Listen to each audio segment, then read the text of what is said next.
c'est peut-être une question que vous vous posez aussi. Pourquoi tant et tant de massacres? Pourquoi tant de violences chez nous en Afrique? C'est une question que beaucoup de gens se posent.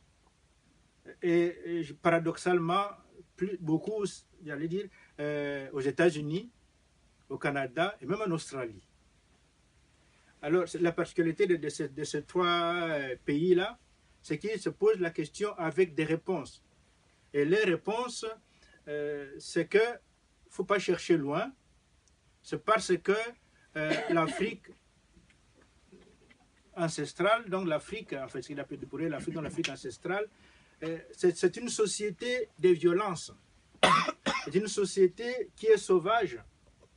Donc, c'est normal que dans cette société-là, qu'elle puisse avoir ce qui arrive. D'ailleurs, disent-ils que dans la société africaine, par exemple, la femme n'a aucune place, en fait, parce que la femme n'est rien. L'unique rapport qui existe entre les hommes et les femmes chez les Africains, ce sont des rapports de violence et de viols.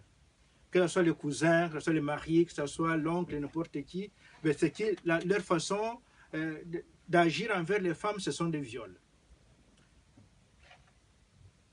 Bon, j'ai lu ça, ça m'a interpellé comme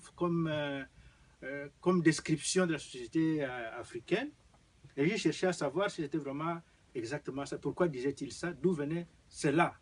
Parce que ça ne peut pas sortir comme ça. Ils ne sont pas des Africains. S'ils disent ça, c'est qu'ils ont pu trouver ça quelque part. Et ça vient d'où? C'est là que j'ai trouvé qu'effectivement, ce qu'ils disent là maintenant, ça s'est déjà dit, particulièrement vers la fin du 17e, début, tout le 18e et 19e siècle, en Europe. Que disait-on à l'époque? Alors, à l'époque, en Europe, ici, se construisait ce qui est devenu aujourd'hui la race blanche. Ça a été une construction intellectuelle qui est partie de ce qu'on appelle la hiérarchisation des races. Il y a un certain nombre d'auteurs que vous connaissez certainement, comme Georges Cuvier, comme comment s'appelle Blanca, oui, voilà. Tout ce monde-là, ils ont construit ce qu'on appelle la hiérarchisation des races, c'est-à-dire que pour eux, les types, j'allais dire comme ça, les types européens est un type à part. C'est un type à part dans ce sens que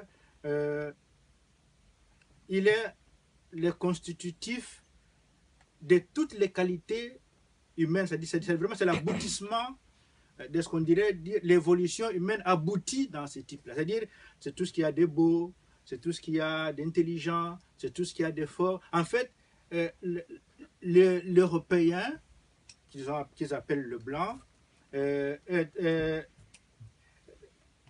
est fait pour dominer.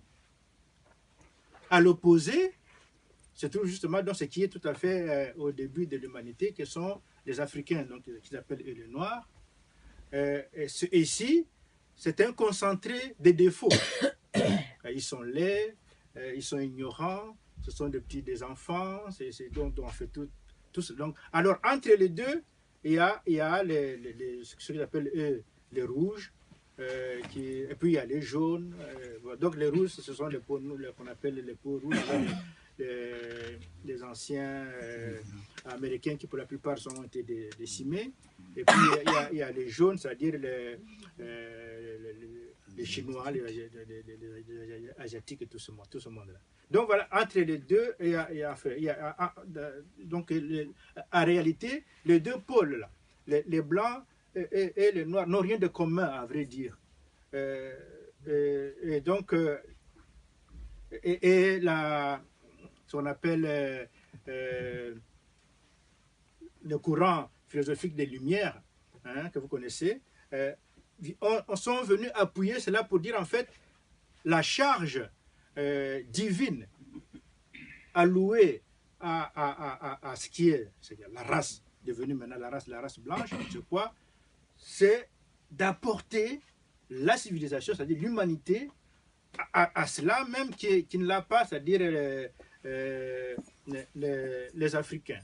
Parce que les Africains, en réalité, ils sont plus proches des animaux, c'est-à-dire des singes, donc des singes, que des hommes. Donc ils ne savent rien de l'humanité, il faut qu'on leur apprenne. Et qui doit leur apprendre, c'est la race blanche, c'est donc la mission allouée à cette race-là. Bon, quand j'ai lu tout ça, je dis oui.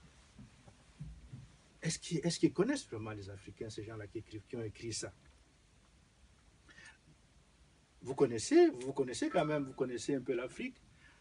Moi, je suis Mouyansi. Donc, c'est un peuple qui vit au Congo, Kinshasa, qu'on appelle la République démocratique du Congo. Je vous dis tout de suite que je n'aime pas cette appellation-là.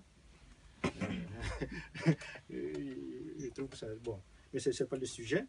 Donc, mais il dit, chez les Bayans, donc chez moi, il y a un concept qu'on appelle Nzo. N-Z-O. Nzo, ça veut dire maison. Or, le même mot Nzo signifie éléphant. N-Z-O.